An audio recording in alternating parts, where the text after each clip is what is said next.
this crowd have seen Molly. Pop a Molly, drink some orange juice, get higher. Shot a Hennessy, spike the with tamales. A drug as dangerous as cocaine, Molly. Molly is a hot drug. Molly can kill. Pop the Molly, I'm sweating. Poppin' mollies and sweating may be what's hot in the clubs right now, but pop culture's hottest new street drug has been around longer than you might think. In the early 80s, people were buying a drug called sassafras. Since then, MDMA has undergone many name changes, but the seduction remains the same. Meet its newest image, Molly. You've had Molly before. What was it like? It was awesome. Make you feel real good. Molly's ecstasy on steroids. The reason why, I believe that the drug dealers started using the term Molly is to really kind of give it an innocent name, but actually MDMA is one of the least innocent drugs that's available on the black market today. From Rihanna's love songs to Rick Ross's cryptic messages of date rape. Put Molly all in her champagne.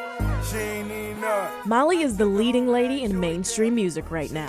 EDM, hip-hop, top 40 radio, musicians across the board are glamorizing the hottest designer drug. Molly with that lean. I know that drugs have had a long-term presence in all of music scenes, whether that be electronic dance music, rock music, Jimi Hendrix, psychedelic rock, rap, everything. A lot of these rappers and stuff are like, kids look up to him. They're like, oh, if he's doing it, I can be doing it. Everybody's taking it. I know cheerleaders, football players taking Molly. Molly is a drug tempting enough to bring all types of people together.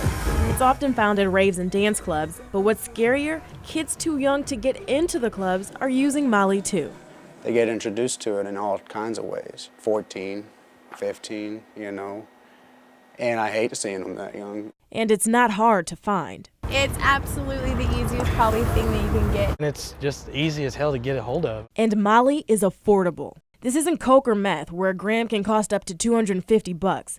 It's a drug any kid can afford with a weekend job or allowance. One capsule, depending on who you're getting it from, where you're getting it, between $15 and $20. No matter the differences in age, lifestyle, or income, one thing your average Joe user and his favorite Molly poppin' celeb have in common, they're in love with the high. You will feel the best feeling you ever felt in your life. It makes you extremely happy. Love and happiness may be what users crave while they roll, but does that craving end when you decide to stop rolling? It's not necessarily a physical addiction, but it is a very intense psychological addiction. You're hyped up, you're moving, you're having fun.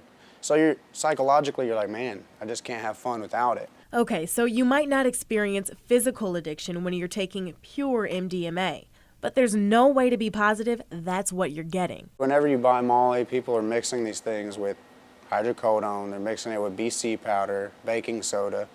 You never know what they're mixing it with. I had 2CI and acid mixed with our Molly one time, and it was absolutely awful. And those are just the risks you run, assuming you live to tell the story. A lot of the deaths that you see from MDMA are people actually overheating because they're at raves or they're at parties dancing too long. They become dehydrated, but their body feels so good that they don't notice that they're actually about to die. There's a big risk in taking a Molly. The risk they're taking is they may not wake up the next day. It basically breaks down all your inhibitions, yet you're able to communicate more effectively than if you just drank a bunch of alcohol. And so people feel very connected to one another. And that emotional connection is what makes some think it may be good for therapy. Even in the medical world, Molly has advocates and naysayers. Some doctors hope the drug can be used to treat disorders like PTSD. People with PTSD, they isolate themselves, they numb themselves. MDMA may be able to kind of loosen that up. People have looked for shortcuts for years for PTSD. There's got to be a shortcut someplace. There's got to be a fast food drive-through that you can do this. It just doesn't work. We need to open ourselves to new treatments.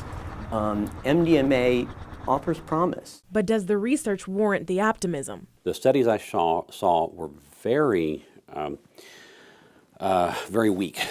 I would not consider prescribing based on these studies. The studies that have been done so far, in my opinion, are certainly promising. From doctors and counselors to teens and celebs, Molly's making her mark with no discrimination. And what's even more unsettling, the opinions are all so different on the drug, the powers it may possess, and the reach of its wrath. And I can't seem to find Molly. It make you feel real good.